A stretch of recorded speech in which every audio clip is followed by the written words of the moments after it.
Hello guys, welcome back to our channel travellers. ఈ video చేయడానికి main reason ఏంటంటే, ఏం లేదు బ్రో, మామూలైతే కొత్త బైక్ తీసుకున్నాక మామ పార్టీ ఏదో అని అడిగితే, పార్టీ అవన్నీ రొటీన్స్ మనం ఏదైనా కొత్తగా ట్రై చేద్దామని వాడైతే యాదగిరి ప్లాన్ వేసిండు. నైట్ అయితే ప్లాన్ చేసుకున్నాం. మార్నింగ్ 6కి అత్తపూర్ నుంచి మేమైతే స్టార్ట్ అయినాం. ట్రావెల్ చేసేటప్పుడు నేనైతే ఎక్కువ క్లిప్స్ ఏమీ క్యాప్చర్ చేయలేదు. వీడియో కూడా షార్ట్గా ల్యాగ్ చేయకుండా చేద్దామని చేసిన. సో గాయస్, ఇప్పుడైతే కరెక్ట్ టైం అయితే 9:40 అవుతుంది. అత్తపూర్లో 66కి అయితే మేము స్టార్ట్ అయినాం. మాకైతే మధ్య మధ్యలో కొన్ని బ్రేక్స్ తీసుకోగా 3 hours జర్నీ అయితే పట్టింది అత్తపూర్ నుంచి ఇక్కడికి రావడానికి. ఇప్పుడైతే కరెక్ట్ మేము ప్రజెంట్గా యాదగిరిగుట్ట దగ్గరలో ఉన్న ఈ చెరువు దగ్గర అయితే ఉన్నాం. చెరువు అయితే చాలా బాగుంది. వ్యూ చూడడానికి అట్లయితే మొత్తం వ్యూ బాగుంటుంది. మేమైతే పక్కకి కొద్దిసేపు బైక్ ఆపుకొని ఫొటోస్ వీడియోస్ అట్లా తీసుకొని కొద్దిగా ఇక్కడ టైమ్స్ అయితే స్పెండ్ చేసినాం. మామూలుగా అందరూ ఫ్యామిలీతో వచ్చినప్పుడు లేదా ఫ్రెండ్స్తో వచ్చినప్పుడు ఇక్కడ కొంచెం తినడానికి వ్యూ చూడడానికి చాలా అయితే బాగుంటుంది. 10 minutes తర్వాత మేమైతే కొద్దిసేపు బ్రేక్ తీసుకొని దాని తర్వాత మేమైతే మళ్ళీ స్టార్ట్ అయినాం. సో ఫైనలీ అయితే యాదగిరిగుట్ట అయితే చూస్తున్నా కదా, ఇక్కడ యాదగిరిగుట్ట ఎంట్రన్స్ అనమాట. ఇక్కడ రింగ్ రోడ్ దగ్గర. ఇప్పుడైతే ప్రజెంట్ టైం 9:54 అవుతుంది. మేమైతే బైక్ పక్కన ఇక్కడనే పార్క్ చేసి మెట్ల వెంకలు నడుచుకుంటా పోదాం అనుకున్నాం. మాకైతే పార్కింగ్ ఫీజు 50 రూపీస్ తీసుకుండు. చూస్తున్నాగా పైకి అయితే వచ్చేసినాం. ఇక్కడ గేట్స్ వేసిర్రు కార్స్ అట్లా పోకుండా. సో ఫైనల్గా అయితే దర్శనం అయిపోయింది ఫ్రెండ్స్. మేమైతే ఇప్పుడు కిందికి వెళ్ళి ఫోన్స్ తీసుకొని మళ్ళీ పైకి వచ్చాం. దర్శనానికి వెళ్ళేటప్పుడు అయితే ఫోన్స్ అవన్నీ అలో లేవు కాబట్టి ఫోన్ కౌంటర్లో బ్యాగు ఫోన్ ఇచ్చేసినాం. దానికైతే మాకు 20 రూపీస్ అయితే ఛార్జ్ చేసిర్రు. ఇక్కడ ఇది టికెట్ దర్శనం ఉంది, ఇంకా ఫ్రీ దర్శనం కూడా ఉంది. మేమైతే ఫ్రీ దర్శనానికి పోయినాం.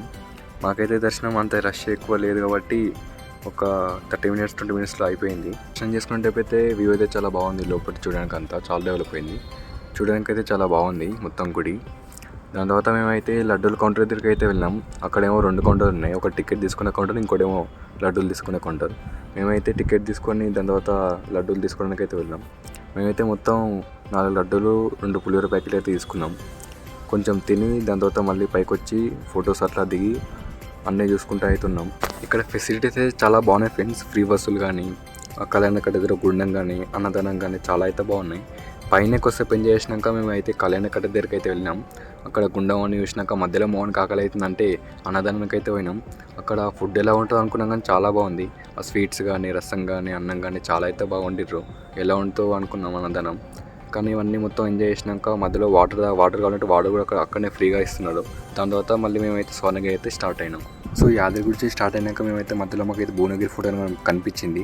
వచ్చేసినాం కానీ ఇది కూడా ఎట్లా చూద్దామని పైకి అయితే వచ్చేసినాం. పైనుంచి వ్యూ అయితే ఇట్లా ఉంది. మేమైతే వచ్చినప్పుడు ఎవరు లేకుండా ఇక్కడ చాలా తక్కువ టైం ఉన్నందుకు మేము ఎక్కువ క్లిప్స్ కూడా తీసుకోలేదు. ఎందుకంటే స్వర్ణగిరికి లేట్ అవుతుంది. కావాలనుకుంటే మన యూట్యూబ్ ఛానల్లో చాలా వీడియోస్ ఉన్నాయి దీని గురించి. రాక్ క్లైంబింగ్ కానీ ఇక్కడ చాలా క్లియర్గా ఉంటుంటాయి అనమాట. పైనుంచి వ్యూ అయితే చూసుకుంటే ఇట్లా ఉంది. ఇది కిందికి వెళ్తున్నప్పుడు అనమాట. ఎక్కువ లేట్ అవుతుందో మేమైతే స్వర్ణగిరికి అయితే బయలుదేరినాం. సో ఫైనల్గా స్వర్ణగిరి వచ్చేసరికి అయితే మాకైతే 5:30 అవుతుంది ఫ్రెండ్స్ టైం. ఇక్కడ వచ్చినప్పుడు మేమైతే పార్కింగ్లో బైక్ పార్క్ చేసినాం. దానికి మాకు 20 రూపీస్ అయితే ఛార్జ్ చేసిర్రు. ఇక్కడ కార్ పార్కింగ్ అయితే 50, బైక్ పార్కింగ్ అయితే 20 అయితే ఛార్జ్ చేస్తుర్రు. స్వర్ణగిరి గురించి నాకైతే అంత ఏం తెలియదు ఫ్రెండ్స్. నాకు తెలిసినంతవరకు ఇక్కడ ఇది గుడి అయితే మానేపల్లి ఫ్యామిలీ అయితే కన్స్ట్రక్ట్ చేసింది. ఈ గుడి మొత్తం 20 acresలో ఉంది. ఈ గుడి మెయిన్ అట్రాక్షన్ ఏంటంటే లైటింగ్ ఫ్రెండ్స్. నైట్ టైంలో అయితే మాత్రం ఈ గుడి చాలా బాగుంటుంది. మేమైతే ఇక్కడ టెంకాయలు తీసుకొని గుడి పైకి మెట్ల వెంకలు నడుచుకుంటూ పోతున్నాం. పోయేటప్పుడు కృష్ణుడి బొమ్మ లాంటివి ఇలా కొన్ని శిల్పాలు అయితే చెక్కున్నాయి. మొత్తం పాలతో ఉన్నాయి. ఈ గుడి మెట్లు మొత్తం 108 ఉంటాయంట ఫ్రెండ్స్. ఒక్కొక్క మెట్టుకు ఒక్కొక్క కొటేషన్ అయితే రాసి ఉంటుంది. దాని తర్వాత మేము పైకి వచ్చేసి చూసరికి చాలామంది భక్తులు ఉన్నారు. కొత్తగా కట్టారు కాబట్టి గుడికి కొంచెం ఫేమస్ అవుతుంది కాబట్టి చాలామంది వస్తున్నారు. దాని తర్వాత మేము ఫోన్స్ లోపలికి అలవ్ లేవు కాబట్టి ఇక్కడ ఫోన్ కౌంటర్లో అయితే ఫోన్ ఇచ్చేసినాం.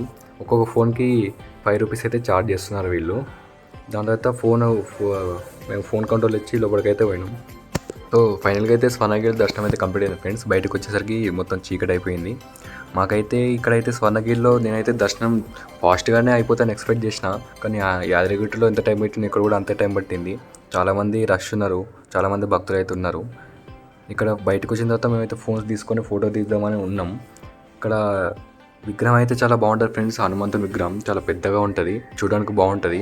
మొత్తం అయితే దీన్ని సిమెంట్తోనే రాయితోనే కన్స్ట్రక్ట్ చేసిండు. చూడడానికి అయితే చాలా బాగుంటుంది. విగ్రహం కిందే చిన్న హనుమంతుని విగ్రహం కూడా ఉంటుంది, పూజ చేసుకోవడానికి, దర్శనం చేసుకోవడానికి. అక్కడే పంతులు కూడా ఉంటాడు, మీకు చూపిస్తా ఒక నిమిషం ఆగండి. చూస్తున్నారు కదా ఫ్రెండ్స్, ఇదే చిన్న విగ్రహం. ఇక్కడ పంతులు కూడా ఉన్నాడు. ఇక్కడ మనం దర్శనం చేసుకొని ఇటు సైడ్ అయితే వెళ్తున్నాం. దాని తర్వాత మేమైతే లడ్డూల కౌంటర్ దగ్గరికి వచ్చినాం ఫ్రెండ్స్. ఇక్కడ లడ్డూకు 50 అయితే ఛార్జ్ చేస్తారు. లడ్డూయే కాకుండా ఇంకా పులిహోర కూడా ఉంది. దాని పక్కనే ఇక్కడ ice creams, water bottles, cool drinks కూడా అమ్ముతున్నారు. దాని తర్వాత మేము ఇక్కడ 2 కూల్ డ్రింక్స్ తీసుకొని మెల్లగా తాకుంటా ఇక్కడ కొలంలోకి అయితే ఎంట్రీ చేస్తున్నాం. ఇక్కడ కొలంలోకి వచ్చిన తర్వాత ఈ విగ్రహాలు, లైటింగ్ అంతా వచ్చిన తర్వాత స్వర్ణగిరికి మెయిన్ అట్రాక్షన్ ఈ విష్ణుమూర్తి ఉన్న కొలనే అని చెప్పొచ్చు.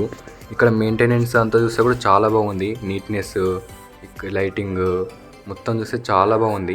చాలా నీట్గా మెయింటైన్ చేస్తుర్రు. ఇక్కడ ఒక తాబేలు కూడా ఉంటాయంట ఈ కొలంలో.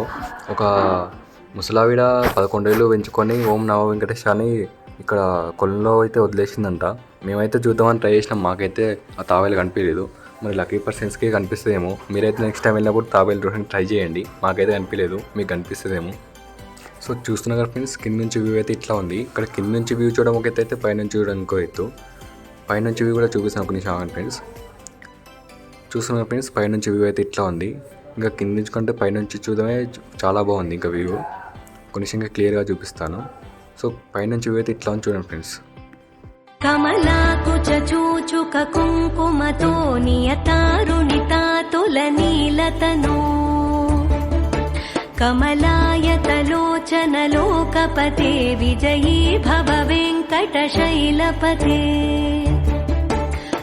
సో ఫైనల్గా మేము సక్సెస్ఫుల్లీ దర్శనం చేసుకొని బయటకి అయితే వచ్చేసాం ఫ్రెండ్స్. ఇదైతే ఎగ్జిట్ అన్నమాట గుడికి. మీరైతే వీడియో చూసినాక సబ్స్క్రైబ్ చేసుకొని మాత్రం మర్చిపోవద్దు. And thanks for watching.